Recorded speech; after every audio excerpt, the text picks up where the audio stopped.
I have wanted one of these fish for a really long time.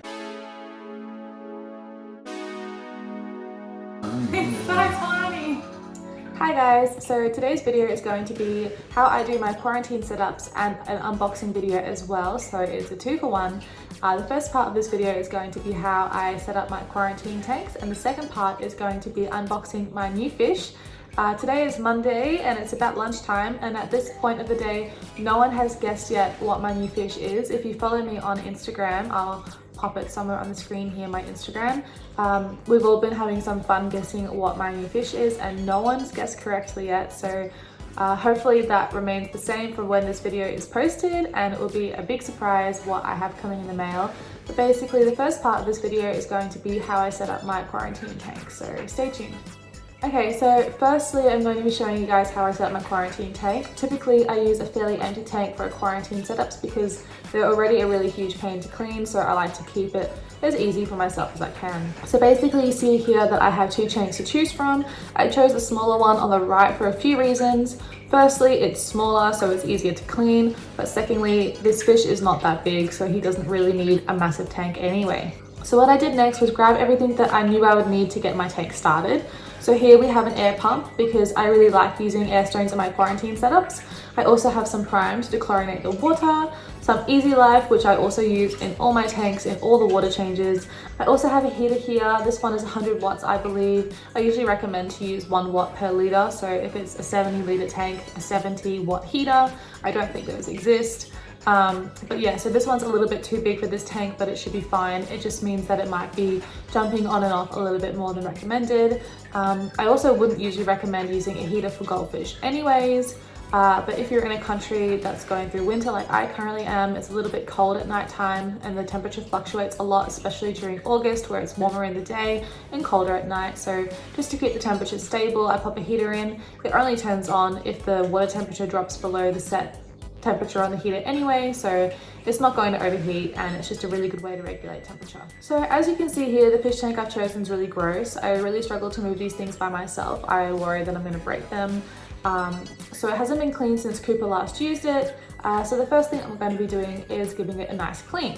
So once the tank is clean, I start filling it up. I just use a hose attached to my bathtub. A lot of you guys ask me how I do water changes in my big tanks, and it's really easy. I can do a video on it if you're interested, but basically I have a hose that attaches to my bathtub and I just use that to fill it up, and I dechlorinate the water as well and then add some Easy Life. Good to go. Here the tank is all set up with the air stone, heater and filter. I have a small internal filter here that I really don't like using, however I do use it in all my quarantine setups. The filter itself is fine, I just find it really fiddly to put together and the suction cups always fall out, so I personally would not recommend it. However, it does the job and it's a good size for this tank, so I will continue to use it in my quarantine setups. I don't like using just sponge filters because I think goldfish are too dirty for that. I don't mind using it as a secondary filtration or to clear up the water because I think they do a good job at preventing a cloudy tank, but basically I prefer something with filter media inside of it, and that way I can also jumpstart a cycle. So the way I used this filter in my quarantine tank was I grabbed my filter, emptied it, so it comes with a sponge that comes with it. I just took that sponge out. I'll use it at another day, and then I go to this tank here and I go to my canister filter, open it up, get some noodles, and I just take that and put it into the empty filter that I'm going to be using in my quarantine tank, close it up, pop it in the tank, and that's basically just like doing 100% water change. The filter media is already cycled, so yeah, obviously you need to watch when you do that, monitor your water levels, make sure that the cycle doesn't crash, make sure that it does take. It is possible to crash a cycle that way, but I haven't personally done it. But yeah, that's how I use filters for my quarantine tanks. That's how I jumpstart my cycles in my quarantine tanks. So basically now the quarantine tank is set up. I did that yesterday, Sunday, and today is now Monday. All I've had to do to the tank today is just give it a quick gravel vac on the bottom because there was a bit of debris from the filter. But after I've done that now, I can just leave it and patiently wait for my new fish, which is due to arrive tomorrow. And so this is the part of the video where we're going to jump to the fish unboxing. So I hope you guys enjoyed how I set up my quarantine tanks, but I hope you enjoy this part even more. So I apologize for the following footage. It's pretty awful, but I was in a bit of a rush because this was late at night and I just wanted to get the fish out of the box, so enjoy. Interesting to see if he's alive.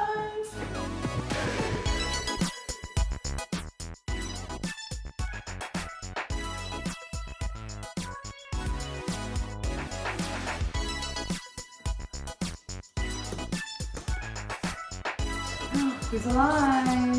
He's so small. Really? He looks tiny. Oh. How big is it meant to be? I think I said 10 centimeters. He just looks so small because like I'm used to really big ones. He looks tiny. Oh, I got some food. And how big is it meant to be? I think 10 centimeters. He probably is. Look at him. No, He's so tiny. Is he alive? Yeah, he is. He's just small. So it's important to note that the fish here didn't look like he was sick. He was just sitting in the corner really still, and this is completely normal for fish that have been shipped, especially for as long as this one was. He was in the bag for more than 24 hours.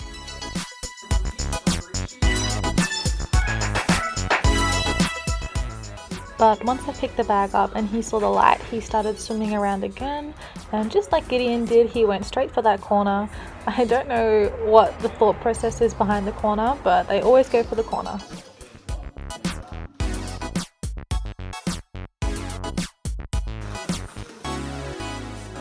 So this is what they look like in the box. This is how he was, just sort of sitting still, and the bag here just basically explains how to acclimatize the fish.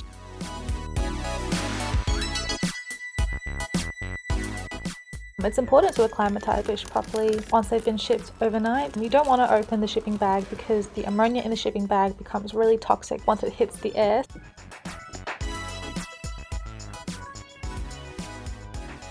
He's so small. Okay, so this is like my big fish. This is how big they are.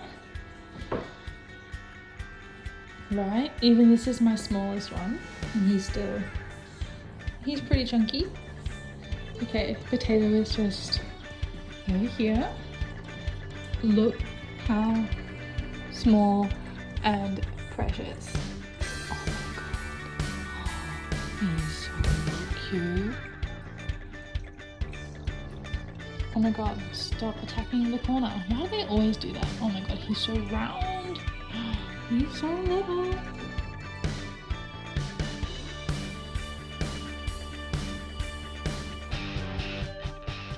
So ideally, you just want to float the fish in their shipping bag inside the tank for about 20 to 30 minutes just so they can temperature acclimate. Once this is done, you can put the fish in the tank. I like to scoop the fish out of the shipping bag and place him in the tank with my hands because I don't like adding the water from the shipping bag into the tank. This fish has been shipped in that water for probably over 24 hours now, and that water is very dirty. So I left him like this, and we'll check in again tomorrow.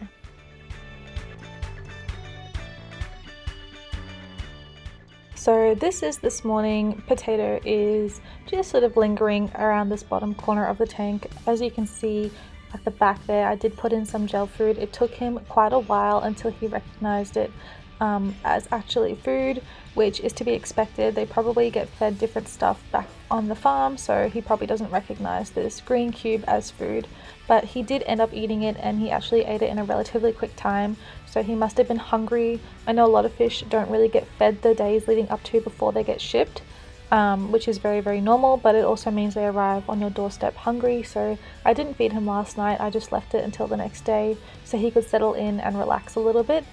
As you can see, he's got one split down his dorsal fin. I do expect that to heal relatively normally with some clean water, and you can see his other fins there are a little bit curled up, and I think there's even a black mark on his back left one, which is likely to just be some ammonia burns from the shipping bag. They will also hopefully heal up with some time. Honestly, this is probably the worst condition I've had a fish arrive in, but I'm not surprised. He was in shipping for a while, and with all the border restrictions, they were probably rushing to get him to me, so I'm not really surprised. He's a bit his fins are a bit shredded. So hopefully we can fix those in the next few weeks. He'll be in quarantine here for about 4 weeks, and hopefully we can get him a little bit bigger, because at the moment he's very small, so I wouldn't be comfortable putting him in with my other goldfish anyway. So hopefully we can fix these fins up and grow him out a little bit. So I get a lot of people ask me what my goldfish actually are. All of my other goldfish are oranders, but this one is not. He is what they call a crown pearl scale. So he's your typical pearl scale by the body shape. You know, he looks like a golf ball or a ping pong ball, but on his head is what makes them a crown. He has a wen-like growth on his head. It's a little bit different to what an orander's wen-like growth is. To me, the best way I can describe it is it kind of looks like a blister. So that's what makes him different to all of my other goldfish. At the end of the day, they're all going to be compatible with each other. I've never owned a pearl scale before, so it will be interesting to see how big he grows, because my other goldfish are quite large, so hopefully he can put on a little bit more size. I don't believe that pearl scales grow to be a huge fish, but hopefully he can get a little bit bigger. So thank you guys for watching. I hope you enjoyed me setting up my quarantine tank and revealing my new fish for you guys. If you enjoyed this content and want to see more of Potato or even more of my other goldfish, follow me on Instagram, OzGoldies. Thanks guys, see you in the next one.